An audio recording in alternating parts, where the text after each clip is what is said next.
dalawang paraan sa pagkuha ng displacement. Meron tayong graphical method tapos component method. Pero bago magsimula, ano ba yung displacement ulit? Displacement yung shortest path simula sa starting point hanggang sa destination, hanggang sa dulo. So let's say,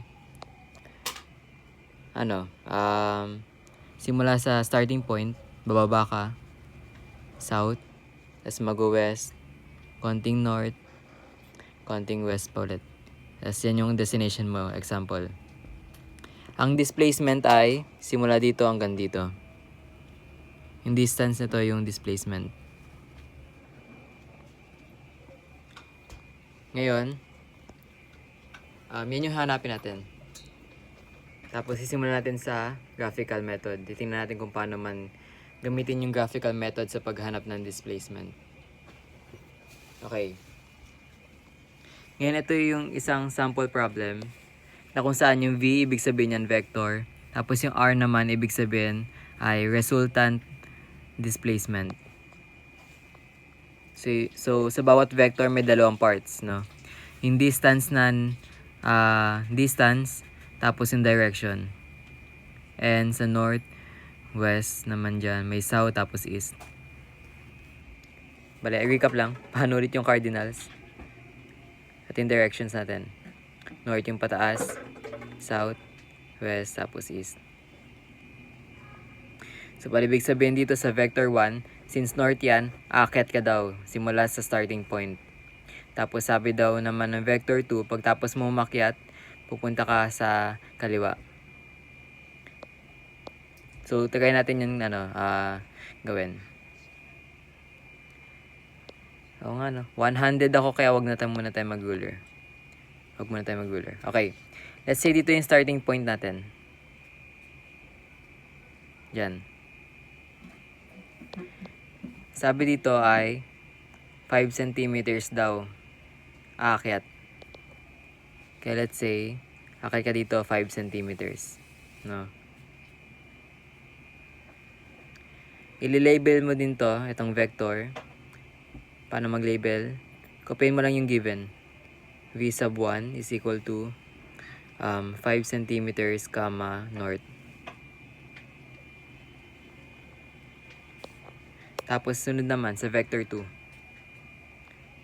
Ganito pala yung arrows na Kunyari yung line mo na ginawa, Kunyari yung line na ginawa mo ay 5 centimeters na. Yung arrowhead ay dapat hindi lalagpas sa arrow, ay sa line na ginawa mo. So let's say ganito. Ito yung ginawa mong vector. Yung arrowhead magtatapos sa dulo ng line. So bali pa ganyan. Mali yung ganito. Okay. Tuloy. So dito tayo magsisimula sa pangalawang vector. Sabi daw sa vector 2, 3 centimeters papunta sa west. Which is papunta sa left. Pagganyan tayo. Kunyari 3 centimeters na yan. Arrowhead ay paganto. At ililabel natin to. V sub 2 is equal to 3 centimeters.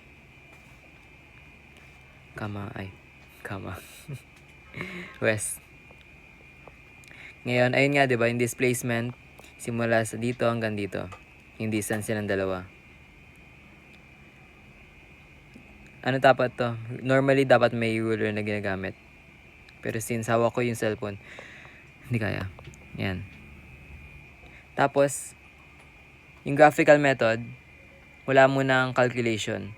Para malaman mo yung para malaman mo kung gaano kahaba, susukatan mo ng ruler. So, kunyari, ayan. No. Ganyan magsukat. Kasi tatapat mo na lang.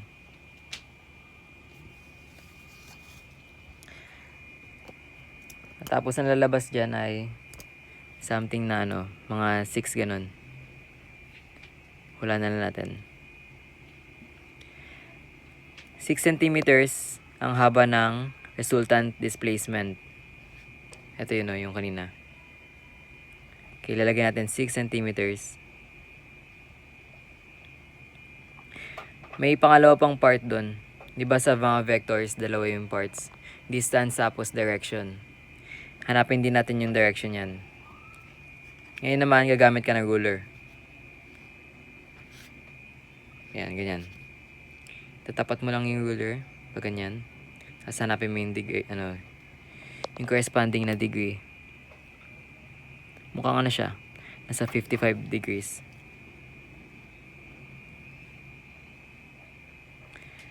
Ayan, 55 degrees. May isa pang part dito which is yung direction na talaga. Explain natin yan. Okay. Balik tayo sa directions.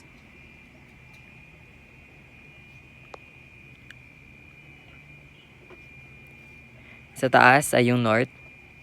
Sa baba yung south. West sa left side, tapos east sa right side. Okay? Ang gitna ng north at east ay northeast. Ang gitna naman ng north tapos west ay northwest. Gitna ng south at west ay southwest. Tapos dito naman ay southeast. Paano kung yung angle mo ay somewhere na nandito, 'di ba? Tapos ito yung angle mo. Ang gagawin mo na ngayon dyan, ilalagay mo kung ano yung degree. Tapos, ilalagay mo west of north. Okay, explain natin yan. North, kunyari, dito ka nagsimula sa protractor. Umusog ka ng ilang degrees papunta sa west, papunta sa left side. Ganun yung explanation dito. Nagsimula ka sa taas, umusog ka ng konti sa west ng gantong kadaming degrees. Isa pa example. Kunyari nandito yung angle. Andito yung angle. Okay. Ang magiging sagot dito ay degrees south of east. Ngayon yung magiging sagot. Kasi, galing sa east side, bababa ka ng ilang degrees, papunta sa south, papunta sa baba. Gets? Okay, isa pang example. Let's say nandito. Ito yung vector mo, nandito yung angle. Bale, dito naman, na magiging direction dito ay blank degrees south of west. Bakit? Kasi south daw ibig sabihin bababa. So, galing sa west, bababa ka ng ilang degrees. Ganun yung pag-iisip kung ano man yung gagamitin. So, paano naman to? Yung northeast, southeast, southwest, northwest. Yan yung gagamitin yung directions kapag saktong 45 degrees. Yung mga kinakalculate nyo. Saktong 45 degrees. So, kapag hindi naman 45 degrees, ganito yung paraan sa pagsagot. Okay, so balik na tayo dito. Okay. Ulitin natin directions Ito yung north, tapos ito yung west. Yan. Ngayon, hindi, wait lang. Ulitin nga natin yung Itong 55 degrees, since ganito yung pagpalatag natin ng protractor, ang nakuha nating 55 degrees pala, itong angle. Sensya na. Ito. Alamin natin yan. Okay. Ganito yung pag-compute ng angle dyan. Ganito yung paglatag. Pahiga. Or paside. Itatapat mo na lang yung line. At makuha mo mga nasa 35 degrees. Hula na lang muna yan. Pero dapat mas sakto yung kino-compute mo. So, 35 degrees, itong angle. Ulitin natin, di ba? Ganyan. Ganito yung gagawin natin. So, ito pala ay 35 degrees. Ang ilalagay natin sa direction ay magiging west of north. Kasi 'di ba, dito ka nagbase sa pagkuha ng angle. So bale,